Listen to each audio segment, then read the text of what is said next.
Hi everyone,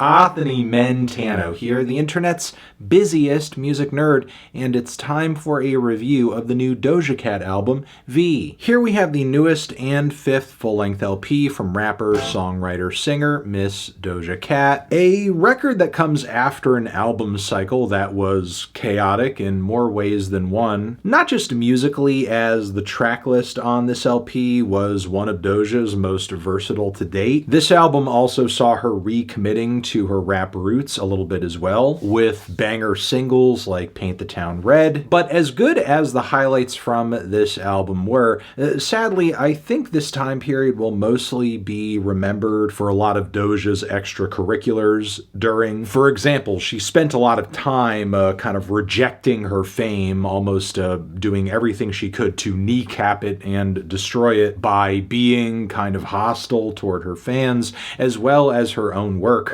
She even characterized the two records she dropped before this one simply as cash grabs and mediocre pop, something I'm sure genuine fans of those albums weren't happy to hear. However, I do think with those posts and statements she was on the level on some level, because by comparison, at least from my own perspective, it did seem like Doja was making a genuine effort to take some risks and come across a bit edgier creatively on Scarlet. And personally, while I did think this record was a bit all over the place, broadly speaking, it was a move in the right direction, and I saw a lot of potential in Doja just being a bit more in the driver's seat creatively. And it sounds like she's doing more of exactly that on V, although I don't know if it's happening in a way that maybe her fans anticipated. Case in point, the lead single to this album, Jealous Type, which is a high-gloss 80s pop number with chunky synth bass lines, sleek sax, dramatic vocal leads, a topical verse. It's not a bad tune by any means, but 2025 is a very odd time to be just like throwing pop listeners like an 80s throwback, especially since in some ways this trend was already so 5 years ago, and I don't think the track displayed Doja's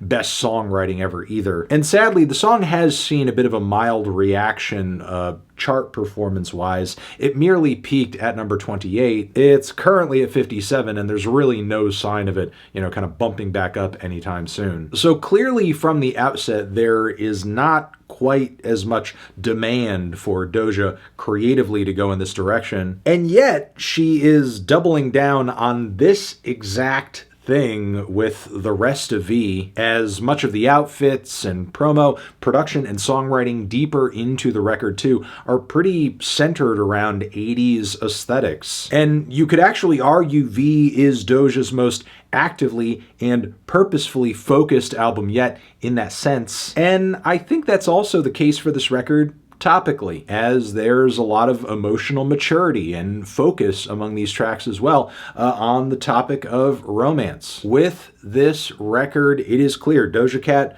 knows what she wants, and that is love. And when I say that, I don't mean like just a crush or, some butterfly feelings to write a little pop song around. Rather, what she is seeking on this record is a significant long-term connection, as numerous songs on this record allude to stuff like building a life together, kids, as well as what it takes to make a relationship work. And because of that, what magic there is here on this album isn't so much in Doja's ability to, accurately relive the sounds and vibes of the 80s. It's actually more in her approach to repurpose these sounds in a way that is fresh and creative, while also mapping out a romance that personally works for her, even if it doesn't read in a super conventional, typical love song sort of way. Which is why I would like to highlight the track Amen, a song that gripped me right from its opening moments because it samples the fucking Knight Rider theme, the theme from Knight Rider, which just on its face reads as a joke, but this song is actually quite serious, seriously fun and weird as Doja delivers over these very persistent sequenced synthesizers, a lot of very odd, eerie vocal harmonies, freaky, shouty passages too, and a lot of aggressive and animated verses about this like weirdly toxic love-hate attraction she has with this guy or a couple of guys she has in mind. Most of the songs on this record, though, take a much healthier approach romantically. The song Couples Therapy comes across instrumentally like a really groovy old school Prince number with the falsetto vocal harmonies and little plinky keys. This is handily one of the prettiest songs Doja's ever put out. And I love all the lyrics across the track about essentially working on it together. And there are more tributes across this record to, making it work in a romantic context, understanding how love works, again, like on the song Acts of Service, as well as Make It Up. I also like the track Stranger quite a bit, while instrumentally it's not one of the boldest moments on this record. I do appreciate the underlying sentiment about two weirdos who are maybe too weird for everybody else on the dating scene, but they're absolutely in love with each other, and there's nothing really they could do or say or be that would, gross the other one out to the point where they would be turned off. Because, again, their eccentricities are the appeal. And I do think on this record, Doja does a pretty decent job of exploring her weirdo side a bit more creatively. I like that. Like with the song All Mine, first off, I did not know Doja's voice could do this. It's really the sort of thing I would expect at this point to be on maybe more of a Janelle Monáe record, and yet it's here and it sounds great. Doja not only squeaks out some really crazy vocal lines, but this track, among many others on the record, features a hilarious rap verse where, Doja, of course, being a talented rapper, not just a singer herself, has the ability to essentially not just sing on her own songs, but kind of play as her own featured rap artist around the bridge portion of many of these tracks. Sometimes with this record being 13 songs long, it does get a little formulaic and predictable, but still I do admit I love when I hear standout bars like, "You want to mix? Jump in, let me assist. Best believe he'll be cracking it before GTA 6. As well as, "He ain't hungry for money. I told him come eat the rich." The flirty sense of humor that Doja displays across this record is really good and is just, one of many reasons this album comes across as so seriously unserious, or maybe serious fun is the better way to portray it, which is most definitely the case for the song Silly Fun, a track that sounds like this lost, goofy synth pop hypnagogic gem that was then chopped up and remixed into a SoundCloud rap song, and it somehow works perfectly. The song Gorgeous is definitely a moment on this record as well where Doja is going out on a limb a little bit, as this track is just all about her own relationship with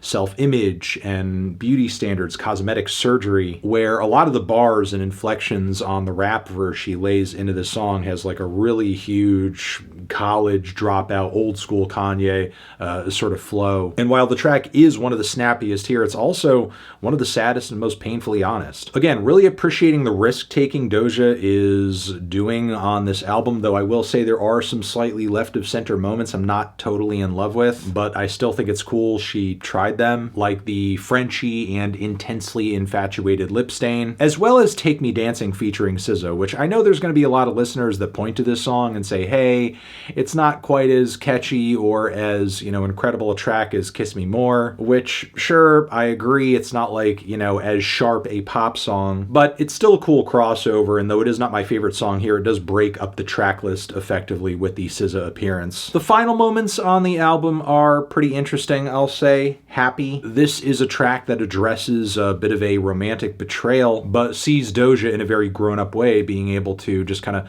move past it and hope that this person is happy, even if they end up in a totally different place and essentially broke her heart. And then there's the closing track, which is one of a few cuts here that features some production from Jack Antonoff. There were a lot of people going into this record that were very, skeptical and scared of Jack's involvement with this album because, there's been a lot of talk around the water cooler about him, making some of the pop girlies sound kind of bland. And yeah, it's like not my favorite track on the album. Actually, maybe my least favorite. Not only because the mixing mixing on this one comes across a little muddy and flat, despite it kind of sounding so spacey and grandiose. But I'm just not really crazy about the chanted vocal layers that Doja is doing on the chorus of this one. There's something about it that kind of reminds me of Donna Lewis's I Love You Always Forever. I will love you always forever. Again, it's a bit of an awkward vocal and execution, though I do once more admire the ambition that Doja went into this and many other songs on this record with, because Lord knows there are actually even some wilder vocal passages earlier on the album that do go over well that I don't think Doja would have attempted if not for, you know, whatever the hell was in her on this record driving her to really get out there with her vocal range. And again, just also be very open and honest and very specific with a lot of the thoughts and perspectives she gives on love and romance through this project too. Again, I think V has a lot of good quality highlights, a lot of thematic and aesthetic focus, and in some ways it feels almost like the reverse of many of the projects she has dropped up until this point that I just haven't been that crazy about, where personally I felt that, you know, maybe the singles are pretty good and strong and hard-hitting, but the rest of the record is like a bit of a snooze. But surprisingly, in my view,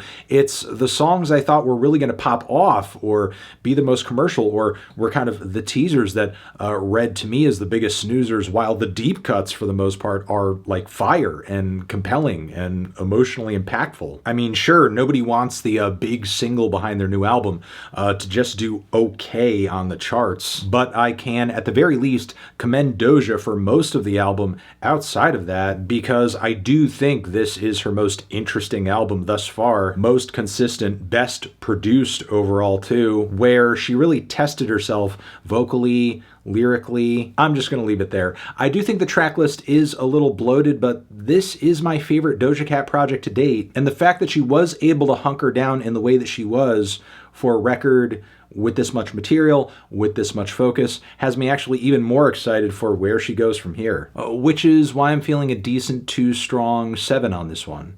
Transition, have you given this album a listen? Did you love it? Did you hate it? What would you rate it? You're the best, you're the best. What should I review next? Hit the like if you like. Please subscribe and please don't cry. Hit the bell as well. Over here next to my head is another video you can check out. Hit that up or the link to subscribe to the channel. Anthony Fantano, Doja Cat, forever.